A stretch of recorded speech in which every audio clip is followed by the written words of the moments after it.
Salut! J'espère que ta vie est badass. Puis ouais, rock la fucking place. Pourquoi pas? Disons-le comme il se doit d'être dit. J'espère que tu vas bien. Moi, c'est cool. On s'est pas beaucoup reposé dans le temps des fêtes, mais bon, ça c'est à tous les ans. À tous les ans, on se dit, oh, on va prendre ça relax. C'est jamais vrai ce qu'on dit. On fait tout le temps plein d'affaires, puis on recommence à travailler, puis on est aussi fatigué. Mais bon, c'est du bon temps quand même. Donc, aujourd'hui, j'ai le goût de te parler d'une chaîne YouTube que j'aime beaucoup, que j'ai découvert il y a peut-être un an à peu près, puis que je suis vraiment, vraiment beaucoup. Je trouve ça super intéressant. Et j'avais le goût de partager ça parce que j'ai le goût que sa chaîne prospère. Tu sais, j'ai dit, il n'y a pas besoin de moi, genre, pantoute. Je dis, sa chaîne est déjà, genre, méga populaire. Là. Mais, tu sais, plus le monde le connaisse, mieux c'est. Fait que le show que je veux parler, ça s'appelle The Why-Files. En anglais, bien sûr. C'est un show YouTube. Dans le fond, Wi-Fi, ça veut dire la filière pourquoi. Donc, j'ai l'impression que c'est un peu un jeu de mots par rapport à The X-Files, qui était la série des années 90 avec Mulder et Scully qui enquêtaient sur des trucs paranormaux, etc. On peut d'ailleurs voir juste ici mon coffret, je pense. Fait que déjà là, X-Files, j'étais vraiment, vraiment fan. The Wire-Files, en fait, est un peu fait comme podcast, un peu. Dans le fond, où ce que t'as le créateur de la série du podcast lui-même, qui s'appelle Andrew Gentile, mais que dans la série, il se fait appeler AJ. AJ, dans le fond, ce qu'il fait, c'est qu'il nous parle de sujets justement un peu paranormal, il parle de fantômes, il parle d'extraterrestres, il parle de corruption gouvernementale, il parle de plein de trucs comme ça, mais il l'aborde d'un point de vue journalistique. Mais encore là, pas journalistique du style à sensation, quoi même. Peut-être un peu, mais c'est pour servir le show en tant que tel. Donc, en fait, ce que j'aime bien, c'est que, mettons qu'il parle, mettons, de voyage dans le temps, ça arrive parfois. Il va nous raconter toute l'histoire, mettons, précise d'un truc qui est arrivé. Tu sais, mettons, comme, ou si c'est des extraterrestres, ça va être, mettons, quelqu'un qui aurait été enlevé, qui aurait dit ça, fait que là, on voit des photos que la personne aurait prises, ou tu sais, fait que là, il fait comme, nous raconte l'histoire comme si c'était un film.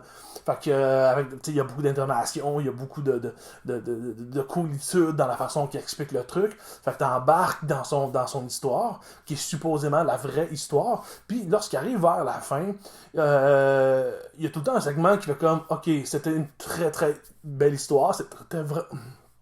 Mon Dieu, je perds la voix. C'était une histoire vraiment très cool. Maintenant, est-ce que c'est vrai?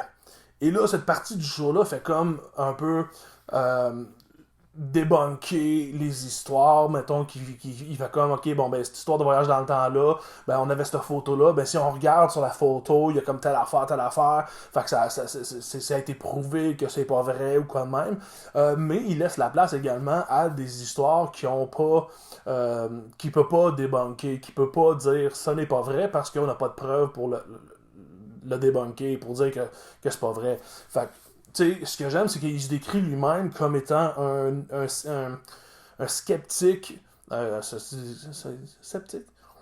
Ouais, sceptique, un sceptique en anglais. Un sceptique à l'esprit ouvert. Fait que dans le fond, tu sais, oui, il va raconter plein d'histoires, mais souvent il réussit justement à dire, ok, ben avec telle preuve, on sait que c'est pas vrai, que mal. Mais ça arrive des histoires qu'il y a comme juste pas de preuves. Fait qu'il va juste dire, tu sais, comme il parle de trucs gouvernementaux, mais il va dire, ben, tu sais, les preuves sont quasiment toutes là pour confirmer que c'est relativement vrai, mais on peut pas dire que c'est vrai.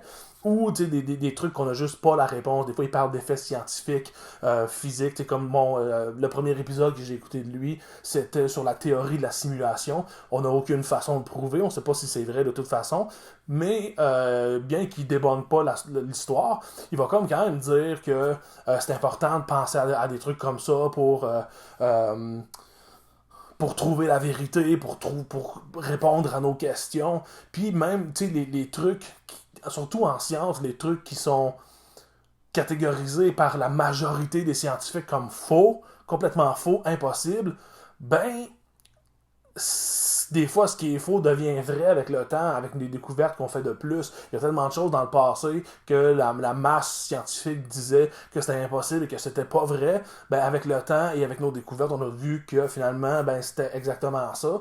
Donc, tu sais, penchons-nous sur les sciences et oui, faisons des recherches, mais gardons l'esprit ouvert aussi pour aborder toutes les possibilités d'une question. Fait que ça va vraiment intéressant. Puis j'aime autant les deux trucs, parce que des fois, ce qu'ils racontent, comme il n'y a pas longtemps, ils racontaient une histoire comme quoi que les scientifiques ne savent pas, bon, comme la matière noire, le dark matter, on sait pas ce que c'est. C'est juste, comme dans l'univers, on a découvert qu'il y avait comme la gravité puis toutes des affaires là, mais il y a comme une force qui fait comme tout lier ça. Je suis pas physiciste, fait que c'est comme c'est néophyte un peu comme explication, mais il y a comme il y aurait une espèce de force qui contiendrait toutes les autres énergies ensemble, mais il n'y a aucune preuve que ça existe. Les scientifiques ont appelé ça la matière noire parce que il fallait catégoriser quelque chose qui est là, mais on comprend pas c'est quoi, puis on sait pas c'est quoi.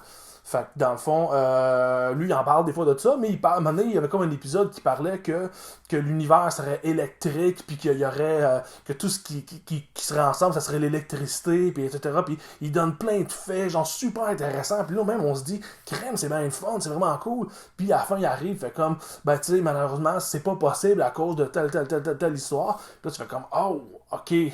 Mais c'est intéressant aussi de le savoir, parce que justement, ça te fait réfléchir, puis tu te dis, ok, si, ça serait vrai, ça serait cool, mais là, c'est pas vrai à cause de telle affaire, mais il y a quand même d'autres données qui peuvent peut-être changer la donne, puis en tout cas, c'est un show qui est comme vraiment, vraiment divertissant.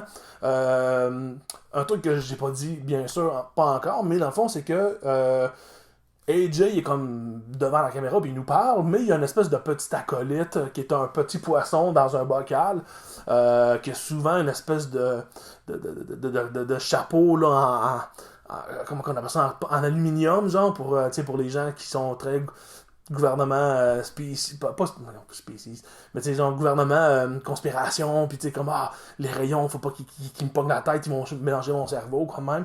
Ben, il y a comme un petit chapeau de même. Puis le Ecclefish, comme un genre d'un comic relief, c'est comme lui qui nous fait rire un peu. Lorsque des fois, le AJ nous raconte une histoire, à un moment donné, Ecclefish va comme l'interrompre pour dire n'importe quoi, pour faire une joke, pour fait que ça fait comme un petit comic relief. Au début, j'aimais moins ça, parce qu'on est comme dans l'histoire, on a le goût d'en savoir plus, mais des fois ça fait une pause aussi. Puis j'ai appris vraiment à apprécier ce personnage-là, puis de le trouver vraiment très drôle. Des fois, il lâche des bons calls, il fait des bonnes jokes pendant que AJ parle. Fait que ça fait comme une petite dynamique un peu aussi. Mais c'est vraiment une émission qui est comme super cool. Encore là, il parle de plein de variétés de stuff.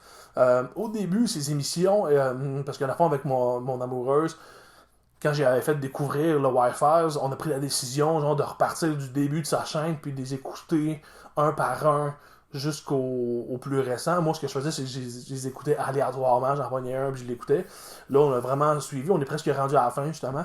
Mais c'est vraiment, vraiment, vraiment cool. Il parle d'histoire beaucoup aussi. Il parle beaucoup des civilisations disparues. C'est fascinant, les trucs qu'il raconte. Donc, c'est vraiment un show à regarder. Je vous le conseille vraiment si vous aimez justement les histoires, les mythes, les légendes. Mais autant, genre, de rêver à ce genre de trucs-là. Autant d'avoir la vérité, de vraiment comprendre pourquoi un truc est possible ou pourquoi il est pas possible ou même des fois pourquoi on l'est pas du tout. En tout cas, c'est vraiment cool. Écoutez le Wi-Fi, ça vaut vraiment la peine. Je vais mettre le lien dans la petite boîte en dessous de moi. Et bien sur ces belles paroles, je te dis rock and roll.